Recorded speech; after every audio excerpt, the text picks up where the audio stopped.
निधी वाटपातल्या असमानतेवरून पुन्हा एकदा वाद निर्माण झालेला आहे।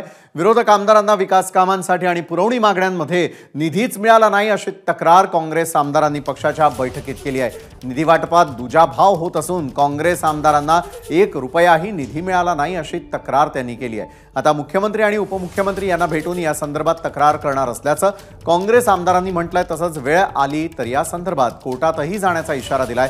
दरम्यान विरोधी पक्षाच्या काही वरिष्ठ नेत्यांनाच हा निधी मिळाल्याची टीका जितेंद्र आव्हाडांनी केली आहे। तसंच या वरिष्ठ नेत्यांनी हा निधी नाकारावा असं आवाहनही करण्यात आलेलं आहे। तर अजित पवारांनी मात्र सर्वांनाच निधी देण्याचा प्रयत्न असल्याचं म्हटलंय।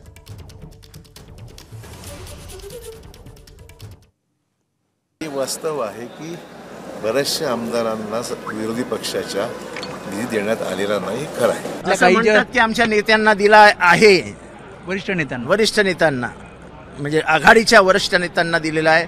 मला वाटतं युद्धाला सांभाळायचं असेल तर सेनापतीला पहिल्यांदा भूमिका घ्यावी लागतील।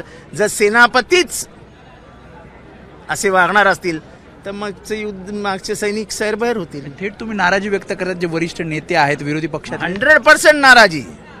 त्यांना मिळालंय की मला माहित नाही, पण मिळालं असेल तर त्यांनी घेऊ नये, मागे करावं आणि आपल्या सगळ्या सवंगड्यांना सांगावं की आम्हाला मिळालेला पण आम्ही घेत नाही जोपर्यंत आमच्यातल्या शेवटच्या आमदाराला निधी मिळत नाही। साधारण सगळ्यांनाच देण्याचा प्रयत्न केला जातो।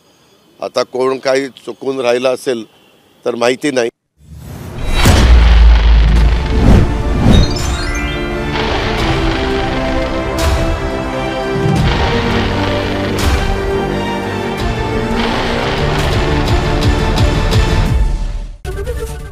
एबीपी माझा, उघडा डोळे बघा नीट।